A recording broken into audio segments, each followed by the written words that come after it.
नमस्ते। थर्ड आई में आपका स्वागत है। आज थोड़ी बात कर लें हम लोग यात्राओं की।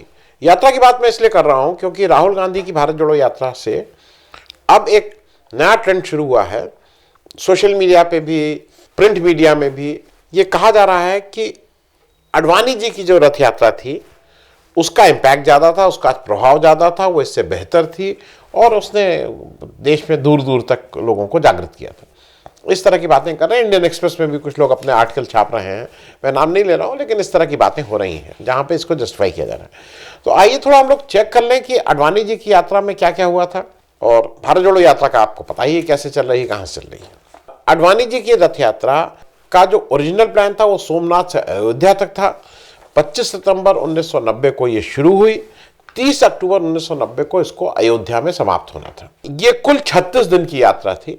ये मैं इसलिए बताता चल रहा हूं कि जैसे इससे हट के राहुल गांधी की यात्रा 7 सितंबर को शुरू हुई और वो करीब 150 दिन की है। खैर, इसमें ऐसा कहा, इसमें ये प्लान किया गया था कि करीब 10,000 किलोमीटर आडवाणी जी चलेंगे, लेकिन वो रथ द्वारा चलेंगे। रथ मतलब एक बड़ी बस जिसको कन्वर्ट करके रथ का रूप दे दिया गया था और उसमें वो 300 किलोमीटर प्रतिदिन चलते थे। 6 रैली रोज एड्रेस करते थे एज पर प्लान।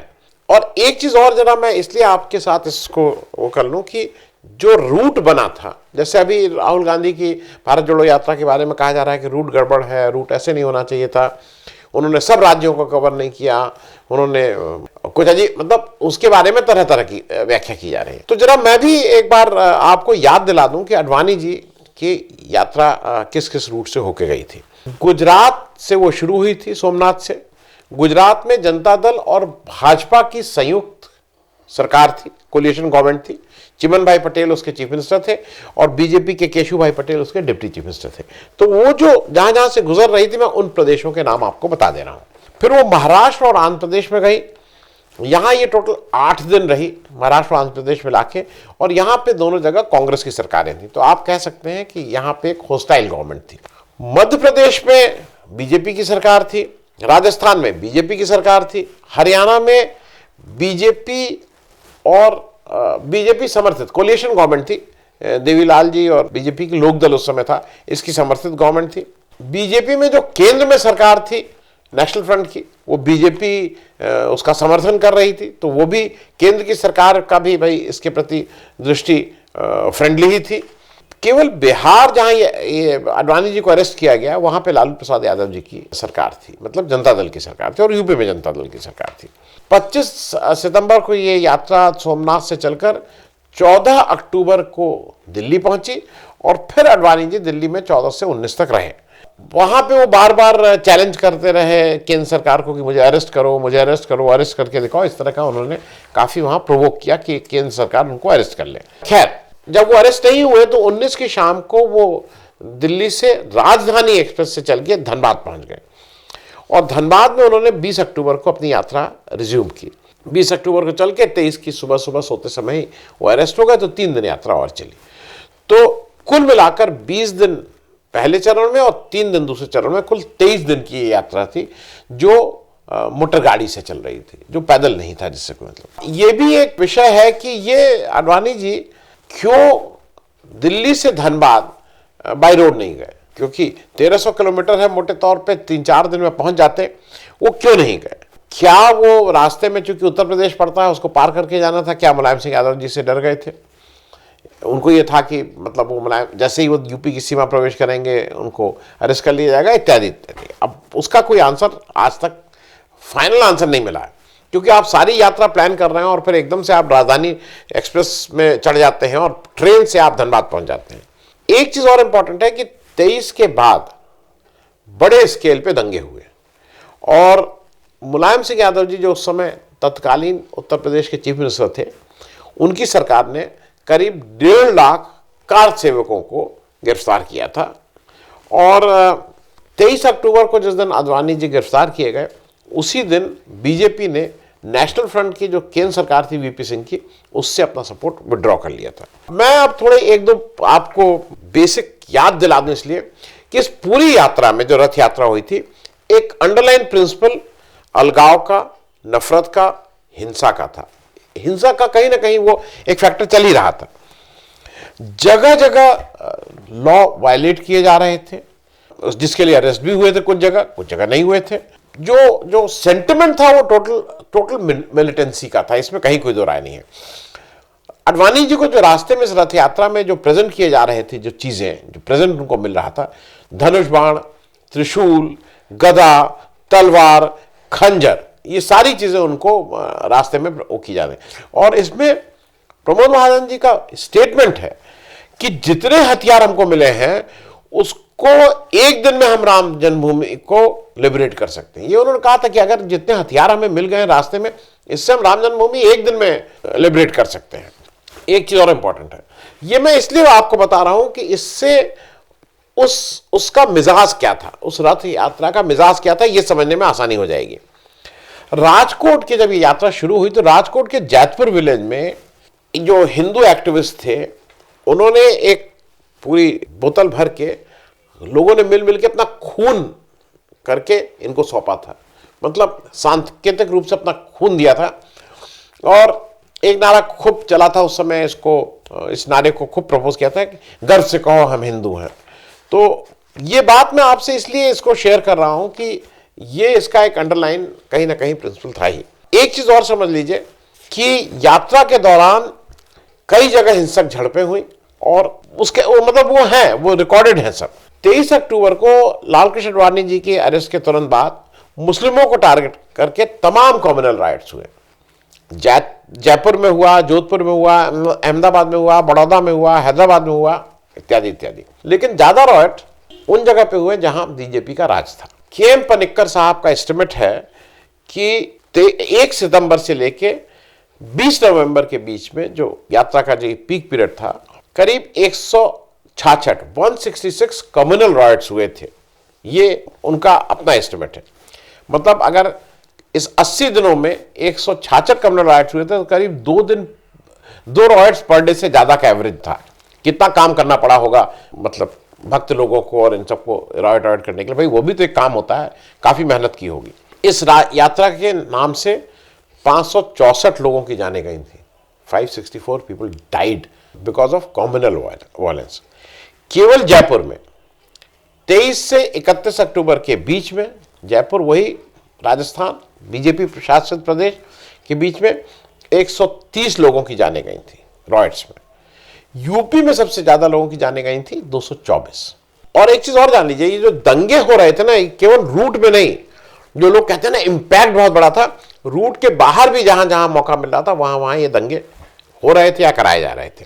30 अक्टूबर को जो कार सेवक जब अयोध्या में वो माने नहीं, पुलिस ने उनको कई बार वो किया, और जब वो बाबरी मस्जिद को गिराने के लिए उस पर चढ़े तो उस समय गोली चली थी, टीयर गैस चला, ये सब चला, फिर फाइनली गोली चली और उसमें कुछ कार सेवक की मृत्यु हुई थी। उन कार सेवक की अंत्येष्टि के बाद उनका जो राख होती है, अंतिम संस्कार के बाद जो राख बचती है, जो जनरली नदी में या कहीं प्रभावित की जाती है, उसको पूरे देश में घुमाया गया था। और उसमें बार बार ये कहा गया था कि बदला लेने को कहा गया था, और उसकी वजह से भी काफी दंगे भड़के थे। अगर आप ये देखिए ना तो कहीं ना कहीं आपको लगता है जो गोधरा में जो सब कुछ हुआ, उसका ये छोटा सा एक ड्रेस रिहर्सल 1990 में आडवाणी जी की सरपरस्ती में ये एक बार हो चुका था। तो मतलब ये एक बात तो है। अब मैं जरा कुछ चीजें इसलिए, क्योंकि इस यात्रा उस यात्रा के बीच में जब मैंने कहा है आडवाणी जी, इसलिए मैं कह रहा हूं कि आडवाणी जी बीजेपी के प्रेसिडेंट थे। जब ये यात्रा हुई तो उस समय वो बीजेपी के प्रेसिडेंट थे। फेस अटल बिहारी वाजपेयी भले ही बड़ा थे, लेकिन संगठन को लेके, स्ट्रैटेजी को लेके आगे कैसे करेंगे, ये आडवाणी जी डिसाइड करते थे। आज की तारीख में जब भारत जोड़ो यात्रा हो रही है तो राहुल गांधी कांग्रेस के प्रेसिडेंट नहीं है। लोग कह सकते हैं वो ज्यादा ताकतवर है, वो जो भी कहें। अटल बिहारी वाजपेयी भी 1990 में आडवाणी जी के मुकाबले ज्यादा बड़ा फेस थे, इसमें कहीं कोई दो राय नहीं है, लेकिन प्रेसिडेंट आडवाणी जी थे। दूसरा, ये यात्रा गाड़ी में बैठ के 300 किलोमीटर रोज तय कर रही थी। भारत जोड़ो यात्रा पैदल चल के 25 से 30 किलोमीटर रोज इन लोग चल रहे हैं।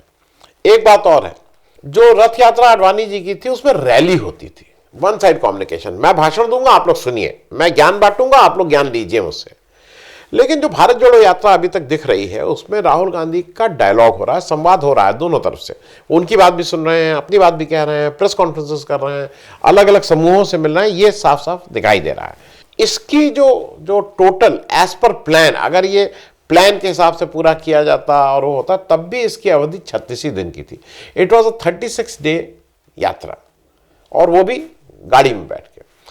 राहुल गांधी जो भारत जोड़ो यात्रा कर रहे हैं उसका प्लान ही करीब 150 दिन का है। तो मुझे ऐसा लगता है कि ये इस प्रयास को और इस प्रयास को कंपेयर जो लोग कर रहे हैं वो ठीक नहीं है।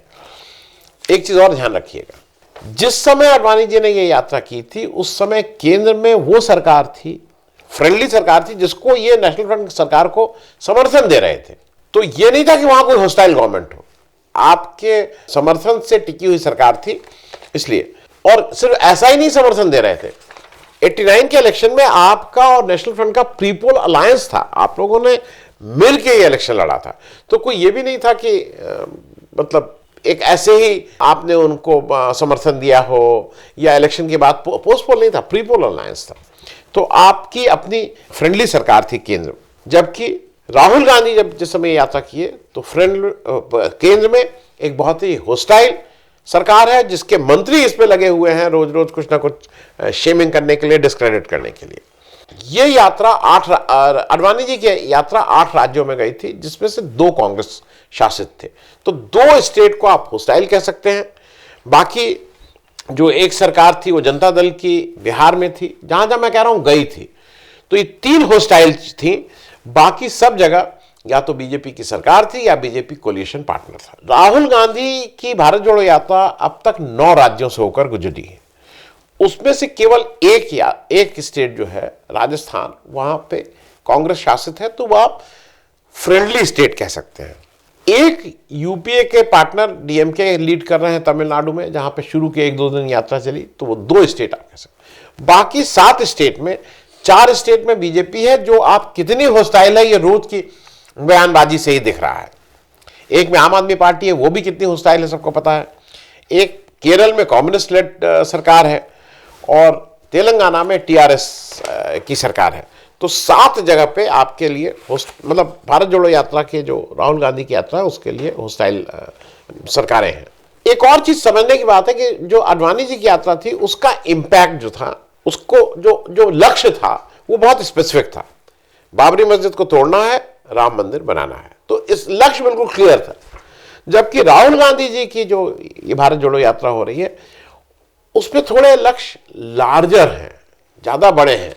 बेरोजगारी की बात हो रही है, महंगाई की बात हो रही है, किसानों की बात हो रही है, महिला सुरक्षा की बात हो रही है, लार्जर चीजों की बात हो रही है। तो वो भी एक चीज बता दें, इसलिए भी शायद जो कुछ लोगों को लगता है ना इंपैक्ट बहुत था, उस तरह से उसको प्लान ही किया गया था। लाल कृष्ण आडवाणी जी की यात्रा में समाज के एक बड़े हिस्से के प्रति घृणा, नफरत और उनको बाहर रखने की बात थी। भारत जोड़ो यात्रा जो राहुल गांधी की है उसमें इंक्लूसिवनेस की बात है। अभी तक मैंने नहीं सुना कि इनको बाहर रखो।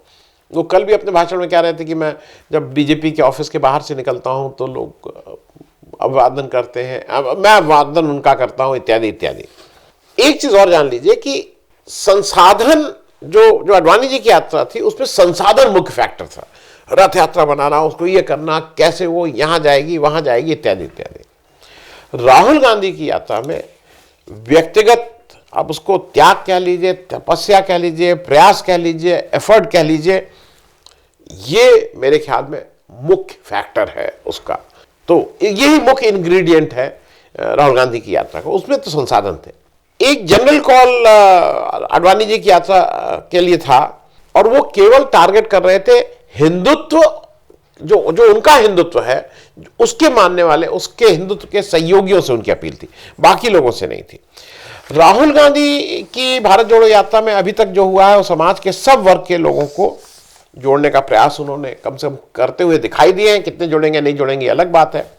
चाहे वो किसान हो, चाहे वो सैनिक हो, चाहे वो छात्र हो, युवा हो, महिलाएं हो, विकलांग हो, राइटर हो, इकोनॉमिस्ट हो और सहयोगी दलों के साथी हैं। मैं ये बात मैंने इसलिए इसको किया है कि थोड़ा आपको भी क्लैरिटी रखनी चाहिए। एक आदमी का व्यक्तिगत प्रयास 100 से 108 दिन हो गए हैं, पैदल रोज 25 से 30 किलोमीटर चल रहा है। एक व्यक्ति मोटर में बैठ के फुर्र से 30 किलोमीटर चला जा रहा है। दोनों को कंपेयर करना थोड़ी जाती है इस व्यक्ति के जो उसका जो प्रयास है। हो सकता है वो प्रयास निष्फल हो, मैं ये भी मानने, मैं ये नहीं कह रहा हूं वो बहुत हो, लेकिन दोनों को कंपेयर करना थोड़ी जाती मुझे लगता है। चलिए, अब भारत जोड़ो यात्रा का क्या वो होगा, क्योंकि रथ यात्रा का तो बहुत फायदा हुआ। 564 लोगों के मरने की कुर्बानी के बाद बीजेपी की तो मतलब जो पॉलिटिक्स के जो उसके चुनाव वाली पॉलिटिक्स है उसके बहुत फायदा उसको मिला। लेकिन इस भारत जोड़ो यात्रा से क्या कोई चुनावी फायदा मिलेगा, ये तो भी आने वाला वक्त बताएगा। थैंक यू सो मच, धन्यवाद।